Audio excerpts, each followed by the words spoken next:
नमस्कार साथियों, जैसा कि इन दिनों आप देख रहे हैं कि सहायक आचार्य में जो रिजल्ट घोषित किया गया था हाल ही में विज्ञान और गणित को लेकर, उसको लेकर अभ्यर्थियों में बहुत बड़ी आंदोलन यहाँ पर छिड़ गई है। अभ्यर्थी काफ़ी नाराज़ दिख रहे हैं और स्वाभाविक है, उनकी नाराज़गी स्वाभाविक है कि यहाँ पर दिखनी चाहिए, क्योंकि जिस तरह से जेएसएससी ने यहाँ पर अपनी हरकत करी है, ये किसी भी तरह से बर्दाश्त नहीं करी जा सकती है। जैसा कि आप सबको पता होगा कि यहाँ पर चीज़ें क्यों इतनी गंभीर विषय बन चुकी है, ये इसके पीछे कारण ये है यहाँ पर। तो साथियों को बता दूं कि आप सभी को पता है कि कैटेगरी वाइज यहाँ पर सीटों का बंटवारा किया गया था पहले से ही। पारा, नॉन पारा जो भी है, उनके अलावा भी सब्जेक्ट वाइज भी कुछ कैटेगरीज रखा गया था यहाँ पर। तो क्योंकि हम लोग जानते हैं कि मैथ साइंस विषय में जो 5008 पदों के लिए जो नियुक्ति की जो प्रक्रिया शुरू की गई थी ना, उनमें से अगर देखा जाए तो जो डॉक्यूमेंट्स वेरिफिकेशन के लिए जो जितने लोगों को बुलाया गया था, सिर्फ उसमें 2784 लोगों को बुलाया गया था। यहाँ पर जेएसएससी का दावा था कि यहाँ पर नॉर्मलाइजेशन के अकॉर्डिंगली बाकी अभ्यर्थी पास नहीं कर पाए, लेकिन बाकी अभ्यर्थियों का दावा है कि यहाँ पर जी बिल्कुल ऐसा है नहीं, क्योंकि हम लोगों ने काफ़ी मार्क्स अच्छे खासे अकॉर्डिंग टू द आंसर की। इनका कहना यह है कि हम लोगों ने काफ़ी अच्छे मार्क्स के साथ इसको स्कोर किया है, तो हमारा कहीं से भी जायज़ नहीं है ये नॉर्मलाइजेशन। और इस नॉर्मलाइजेशन को लेकर काफ़ी विवाद चल रहा है और ये पूरी तरह से विवाद और गहराता जाएगा जिससे जैसे रिजल्ट और आते रहेंगे, क्योंकि फिलहाल अभी सिर्फ और सिर्फ मैथ साइंस का रिजल्ट आया है। आगे आप देखते रहिए कि किस तरह से जेएसएससी अपनी हरकत करते हैं, क्योंकि जेएसएससी की ये पूरी साजिश है। यहाँ पर अगर देखा जाए कि इनका साजिश इस तरह का देखने को मिल रहा है कि ये वैकेंसी को वो किसी ना किसी तरीके से सीट को वैकेंट रखना चाह रही है। मतलब अगर 2600 का नाम तो 26,000 सीटों का है यहाँ पर, 26,001 सीट का, लेकिन इसमें किसी भी तरीके आपको 26,001 सीट यहाँ पर फुलफिल नहीं होने को दिखेगा। आप देख लीजिएगा जिस तरह से यहाँ पर चीज़ें हो रही हैं। लगभग आउट ऑफ 26,001 सीट यहाँ पर जितने सीट वैकेंट रहेंगे ना, ये 50% के अराउंड तो सीट ये वैकेंट कर ही देंगे, जिस तरह से इनका हरकत दिख रहा है।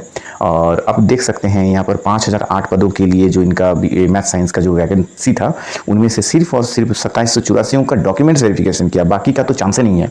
जितने लगभग अगर बात करें कि 2000 के आसपास मान सकते हैं आप लोग, 2200 के आसपास तो फेल कर दिए हैं, मैंने उनको घोषित ही नहीं किए हैं, उसका रिजल्ट ही नहीं घोषित किए हैं, तो इनकी तो चांस ही नहीं है।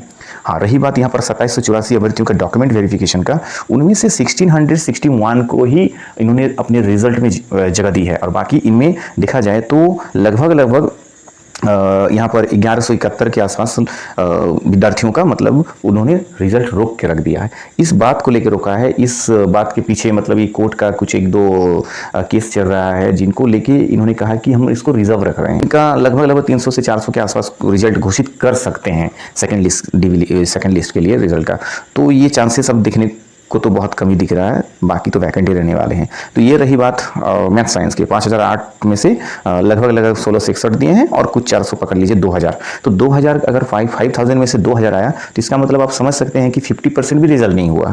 तो अब ये तो मैथ साइंस की बात हुई, आगे आने वाला है सोशल साइंस का 6 to 8 के लिए। सोशल साइंस के लिए भी इसी तरह के हथकंडे अपनाए जा सकते हैं। हालांकि इनको डीवी के लिए काफ़ी विद्यार्थियों को बुलाया गया था, लेकिन ये मत समझ लीजिए कि आपको 100% इसका रिजल्ट आ जाएगा। जितनी 5000 के आसपास इनके लिए भी जो सीट आरक्षित है, इसमें भी 5000 लोगों को ये नौकरी देने वाले हैं, क्योंकि जिस तरह से इनका डीवी है, जिस तरह से इनके बाद तो क्योंकि जो डीवी में बुलाएगा तो लगभग उतने विद्यार्थियों को बुलाएगा जितने क्या था सीट्स थे मतलब उनका।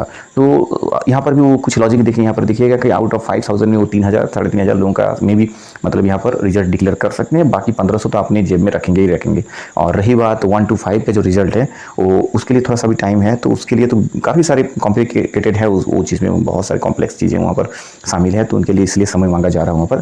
तो 1 to 5 में भी आप देखिएगा जो नॉर्मलाइजेशन का जो खेल है ना, ये नॉर्मलाइजेशन का जो खेल है, ये खेल पूरी तरह से बिगाड़ के रख देगा विद्यार्थियों की मतलब जो भी मेहनत है सब कुछ यहाँ पर। क्योंकि ये नॉर्मलाइजेशन का जो मैटर है, इस तरह से नॉर्मलाइजेशन को इन्होंने इम्प्लीमेंट किया है जिसमें ना किसी को समझ में आ रहा है। वैसे भी नॉर्मलाइजेशन समझ में आने वाली बात है नहीं, हाँ, लेकिन ऐसे हैं कि इनमें ट्रांसपेरेंसी दिखनी चाहिए। जिस तरह से रेलवेज अपने नॉर्मलाइजेशन की फॉर्मूलेज वगैरह सब कुछ अपने उदाहरण के साथ वो घोषित करते हैं, सबके सामने रखते हैं, लेकिन यहाँ पर किसी तरह से उस तरह से चीज़ें दिखी नहीं है और इसमें ज़्यादा ट्रांसपेरेंसी दिख भी नहीं रही है कि आखिर हो क्या रहा है। क्योंकि इतने सारे मार्क्स लाने के बावजूद भी विद्यार्थियों के द्वारा जो कहा गया है कि उनको डीवी में छांट दिया गया, डीवी में बुलाया नहीं है, इवन वो रिजल्ट तो दूर की बात है, रिजल्ट तो निकलने का कोई चांस भी नहीं है। तो ये सब चीज़ें यहाँ पर अभी हाल फिलहाल में देखने को मिल रही है। और विद्यार्थियों का जो आरोप है कि नियुक्ति प्रक्रिया में बहुत बड़ी गड़बड़ी हो रही है, यहाँ पर सीटों को बेचा जा रहा है, हालांकि इसकी हम पुष्टि नहीं करते हैं, बट हाँ इस तरह से तथाकथित आरोप है और उनके आरोपों में बहुत सारा दम दिखने को मिलता है यहाँ पर।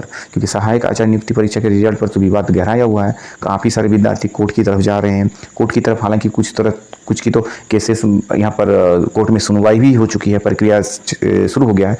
और एक यहाँ पर गौर करने वाली बात है कि किस तरह से जेएसएससी ने अपने कुछ एक दो नियम को आगे रखकर, ताक में रख कर आप बोल सकते हैं कि यहाँ पर सीटों को बचा रही है। आपको पता होगा कि पारा टीचर्स के लिए पहले से ही एक आरक्षित कर दिया गया है। अगर यहाँ 26,000 सीट है तो 13,000 के आसपास मतलब दोनों के बीच में सीट हो गया है, मतलब उनका बंटवारा हुआ है गैर पारा और पारा के बीच में। आप अब देखिएगा खेल क्या है यहाँ पर। पारा का आप अगर देखिएगा ना तो इतने सारे पारा टीचर वैकेंट रहेंगे, मतलब आपको पहले ही ये में तो लगेगा कि पारा टीचर का तो बहाली हुई नहीं है, लेकिन ऐसी बात नहीं है। यहाँ पर पेपर में ऊपर में आपको दिख जाता है कि इतने सारे पारा टीचर का सीट खाली रह गया, ऐसा कुछ नहीं है। आपको पता होना चाहिए पारा टीचर का जिनका भी अच्छे खासे नंबर लेके आए हैं, जो पारा टीचर लोग मतलब थोड़े से अच्छे स्कोर करने वाले थे, उनको पूरी तरह से नॉन पारा कैटेगरी में उनको इन्वॉल्व कर दिया गया है और उस कैटेगरी को वैकेंट कर दिया गया है। आप समझ सकते हैं कि उनका जो 13,000 है ना, 13,000 में आपको 5-6 हज़ार ही दिखने को मिलेगा, देखिएगा हार्डली उनकी कैटेगरी में 5-6 हज़ार। हालांकि उनकी 13,000 की नियुक्ति अगर हो भी जाती है तो 5-4-5 हज़ार उनकी कैटेगरी में आपको देखने को मिलेगा और उनके ही कैटेगरी से उठा के आपको नॉन पारा टीचर की कैटेगरी में इनको घुसा दिया जाएगा, जिससे नॉन पारा स्टूडेंट्स बाहर हो जाएंगे। ये इनका मतलब ये प्लानिंग है। हालांकि इनमें पारा टीचर भाइयों का कोई प्रॉब्लम नहीं होनी चाहिए, क्योंकि उनका सीट रिजर्व है तो उनकी कैटेगरी में ही उनको नौकरी मिल जाएगी, ऐसी कोई बात नहीं है। उनको यहाँ आने की जरूरत भी नहीं पड़ेगी और उनको वो चाहते भी नहीं है कि हम नॉन कैटेगरी में क्यों ही जाए, क्योंकि हमारे लिए इनफ सीट है। ऐसा नहीं है कि उनके लिए मतलब कम सीट है, जितने वो लोग हैं उतने सफिशियंट सीट उनके लिए अवेलेबल है, तो इसमें कोई दिक्कत उनको होगी नहीं। वो भी चाहते नहीं है कि किसी की हमारा सीट खाली रख के किसी नॉन पारा की कैटेगरी में हम लोग जाके किसी मतलब काबिल बच्चे का सीट को खा जाएं, ऐसा उनका भी कोई इस तरह से कोई इंटेंशन है नहीं। लेकिन ये सब कुछ प्लानिंग जो आयोग के द्वारा करी जा रही है, ये बहुत ही मतलब दुर्भाग्यपूर्ण बात है, क्योंकि यहाँ पर 26,000 सीट नाम को दिखेंगे आपका, लेकिन यहाँ पर सीट भरेंगे नहीं। यहाँ पर लगभग 60 से मतलब हार्डली अगर 60%, 50 से 60% भी अगर सीट भर गया तो बहुत बड़ी बात होगी, लेकिन 40 से 50% सीट तो यहाँ खाली रहने वाली है चीज़ें। और पता नहीं ये 40% का जो सीट रहेगा खाली, ये किस तरह से, क्योंकि ये जिस कैटेगरी में सीट को वैकेंट कर रहे हैं ना, ये कैटेगरी में यहाँ पर वो फुलफिल करेंगे भी नहीं। और ये कैटेगरी मतलब पारा टीचर की कैटेगरी वाले सीट को खाली कर दे रहे हैं। और आने वाले समय में बहाली अगर हो भी जाती है, जो तथाकथित 24,000 की बहाली आने वाली है ऐसे कहा जा रहा है, जिसकी उम्मीद कम है और कब होते इसको मतलब ये अधर की बात है, मतलब ये लटकी हुई है। तो ये देखने वाली बात है, क्या वो जितने वैकेंट खाली है क्या वो पारा टीचर कैटेगरी में ही वो उसको ऐड करेंगे, फिर वो ओपनली ऐड करेंगे सबके लिए, ये देखने वाली बात होगी। लेकिन जहाँ तक संभवतः है कि पारा टीचर के लिए वो जो वैकेंट रह गया वो रह गया, इसको मुझे नहीं लगता कि वो लोग ऐड करेंगे किसी 24,000 के साथ। वो हो सकता है कि 30,000 हो जाए, 32,000, 35,000 हो जाए, ऐसा मुझे नहीं लगता कि वो कर देंगे, क्योंकि वैकेंट रह गया तो रह गया। और उस वक्त आप समझ जाइएगा आने वाले बहाली के लिए लगभग 90% पारा टीचर तब तक वो सेटल हो गए होंगे इसी नियुक्ति में। दिखने को तो मिल रहा है कि उनकी नियुक्ति मतलब उनकी खाली सीटें जो है खाली रहेगी, लेकिन ऐसा हुआ नहीं है। जितने भी अच्छे मार्क्स के साथ जितने भी पारा टीचर भाइयों और बहनों ने मतलब क्वालिफाई करे हैं, उस सभी के सभी नॉन पारा कैटेगरी में उनको रख दिया गया है और उनकी सीट को खाली कर दिया गया है, ताकि नॉन पारा कैटेगरी के जो जितने भी विद्यार्थी हैं वो उनमें घुस ना पाए।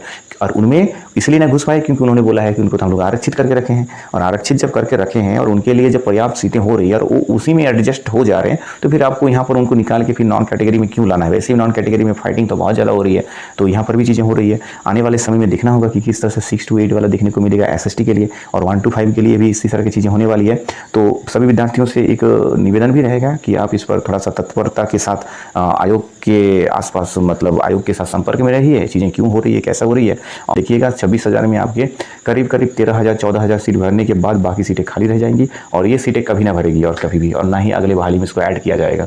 तो जिस तरह से इनकी प्लानिंग है, तो आज के लिए इतना ही और अभी के लिए इतना ही। आपको अच्छा लगा तो चैनल को सब्सक्राइब और लाइक जरूर करिएगा। इसी के साथ आप सभी का बहुत बहुत धन्यवाद वीडियो को देखने के लिए।